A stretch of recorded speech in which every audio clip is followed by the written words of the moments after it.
Originally titled 3000, the film that eventually became Pretty Woman, 1990, had a much darker and more realistic storyline than the romantic comedy audiences came to know and love. The original 3000 script, written by J.F. Lawton, was intended as a gritty drama about class, loneliness, and the harsh realities of life for a woman struggling to survive on the streets of Los Angeles.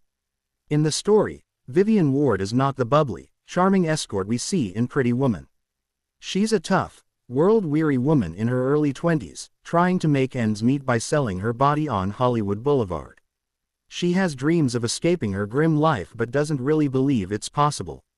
Her existence is defined by fear, desperation, and fleeting moments of hope that always fade too quickly. One night, Edward Lewis, a wealthy, emotionally cold businessman from New York, arrives in Los Angeles on a business trip. Edward is intelligent and successful, but also deeply lonely. His relationships are purely transactional, built on money and power.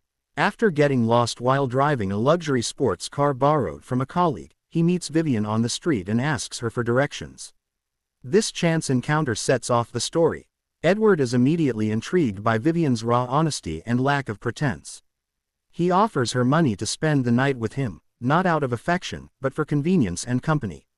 Vivian, needing cash to survive, agrees. What was meant to be a one-night arrangement turns into a longer deal when Edward asks her to stay with him for the week, offering $3,000 for her time. The number, 3000, becomes both the title and a symbol of their transactional relationship. Everything between them has a price.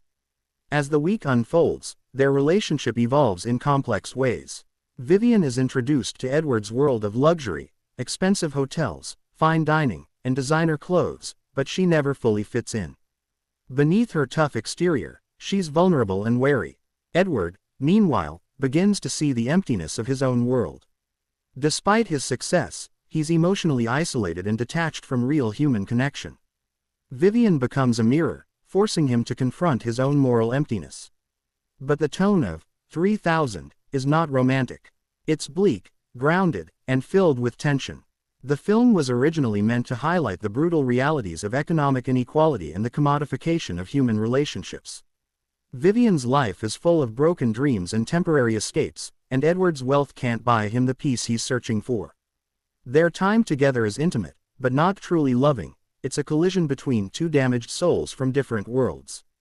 In one powerful sequence, Vivian spends time in Edward's penthouse suite, surrounded by luxury but feeling more out of place than ever. She looks out the window at the city lights, realizing that even in the lap of wealth, she's still alone. Edward, who has grown used to controlling people and situations through money, finds himself struggling to understand her pain and resilience. Their conversations are laced with subtle sadness. She wants to be seen as a human being, not a service. He doesn't know how to connect without paying for it.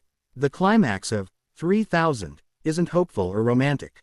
Edward's business dealings reach a turning point, and he's forced to leave Los Angeles. Before he goes, he gives Vivian her money, as agreed. She takes it silently, understanding that whatever they shared was temporary. There's no fairy tale rescue, no promises of love, only the quiet acknowledgement that both of them will return to their separate lives, changed in ways they can't fully articulate. The film was meant to end on a grim note. After Edward leaves, Vivian and her friend Kit, another sex worker, plan to use the money to escape to Disneyland for a day, a symbolic and heartbreaking moment, showing Vivian's longing for innocence and joy in a world that never offered her either. The contrast between Disneyland's fantasy and her harsh life is the final statement.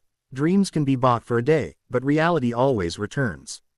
When Disney acquired the script, producers decided to transform the story from a tragic social commentary into a modern-day Cinderella tale. They kept the basic premise. A wealthy man and a sex worker form an unlikely bond, but replaced the dark realism with charm, humor, and romance. The name was changed from 3000 to Pretty Woman, and the ending was rewritten to be uplifting, where Edward rescues Vivian with love instead of money. In the original 3000, however, the message is the opposite. Money cannot buy happiness, and sometimes people cross paths not to save each other, but to briefly remind one another of what's missing in their lives.